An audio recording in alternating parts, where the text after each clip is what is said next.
quando nós começamos a ouvir sobre as medidas alternativas do direito, há coisa de poucos anos, e falava-se mais em arbitragem, conciliação e mediação. A mediação vinha por último nesse tríduo, não é? Quando nós começamos a ouvir falar nisso, nós ouvimos assim com muita alegria isso.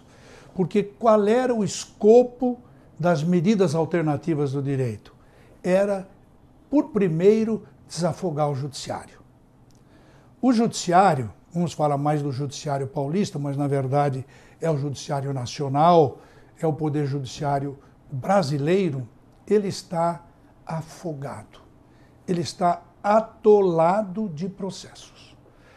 O judiciário de São Paulo é conhecido, ele possui hoje mais de 20 milhões de processos em andamento. Como nós sabemos que o processo tem no mínimo duas partes, autor e réu, nós temos aí 40 milhões de pessoas litigando. É um absurdo. Seria praticamente a população do estado de São Paulo, que é um pouco maior do que isto. Basta isto para nós verificarmos de uma forma concreta que o poder judiciário, que a justiça não está atingindo mais os seus objetivos. Porque num país capitalista, num país onde o direito material é fundamental, nós não podemos imaginar que uma controvérsia, que uma disputa jurídica vá levar 3, 5, 10 anos. Isso é inadmissível. Ocorrendo isto, o que ocorre, não se faz mais a justiça. É muito comum as partes falecerem durante a lide, durante a demanda. É muito comum as partes mudarem de situação econômica, financeira, durante a demanda, pelo tempo que ela leva. E esta situação, que é objetiva, concreta e insustentável, é que fez com que as medidas alternativas de direito começassem a ser introduzidas no Brasil, que já existem, como nos Estados Unidos, na própria Argentina e outros países. Essas medidas tinham que ser propostas e foram propostas com relação, por exemplo, à mediação. Nós temos a Resolução 125, não vou falar de leis aqui, mas esta que foi de um colega nosso que era desembargador em São Paulo e depois foi ministro e presidente do Supremo Tribunal Federal e, por consequência, presidente do Conselho Nacional de Justiça, Dr. César Peluso, ele é que impulsionou esta mediação, esta medida alternativa, colocando-a mais ou menos subordinada, eu diria, ou condicionada em termos ao novo Código de Processo Civil que entra em vigor em março do ano vindouro. Então agora, o que acontece? O juiz, ao receber o processo e vendo que ele se coloca entre as possibilidades de ser resolvido pela mediação, pela conciliação, ele distribui o processo ou redistribui o processo para um centro de mediação, para um sejusque, para um local onde se está fazendo esta mediação, vamos chamar assim, através de um mediador habilitado, com certificado de mediação, que vai exercer mediação. Então isso é uma maravilha. É uma maravilha. Vem atender aos reclamos da sociedade, porque essas medidas deverão desafogar o judiciário por aquele processo que o juiz ia processar, ia iniciar para o devido processo legal, chamar a parte contrária, intimá-la, cientificá-la, etc., não mais ficará no juízo comum, e sim para a mediação, que poderá resolvê-lo. Enfim, uma grande proporção desses processos poderão ser resolvidos na mediação, dando maior ensejo às partes e minimizando os problemas do judiciário, que vai deixar de receber um número tão grande de processos para o devido processo legal. Existe durante a audiência, um pouco antes da audiência, o juiz sempre interpelava as partes se há a possibilidade de um acordo. Mas isso era feito através de uma formalidade. Não havia, na filosofia, não havia o propósito de se fazer uma composição consensuada, quer dizer, um acordo.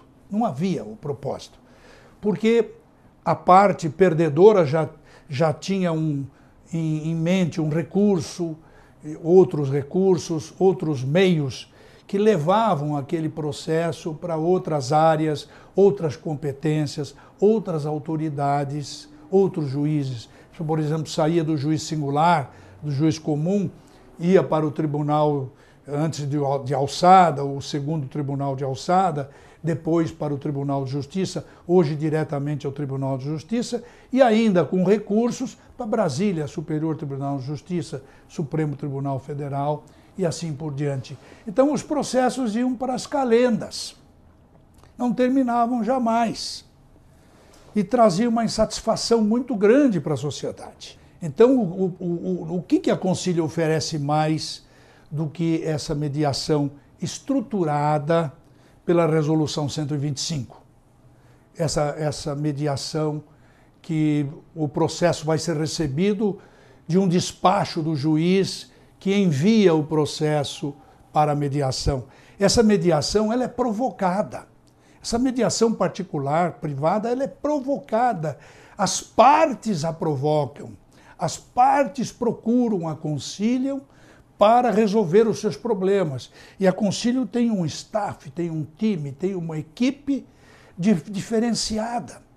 Diferenciada não por ser melhor ou ser pior, porque a Concílio pegou um grupo prático, um grupo de desembargadores aposentados, de pessoas com trato diário do direito, com grande experiência, não só no direito, mas com grande experiência das divergências humanas, dos problemas humanitários que ocorrem.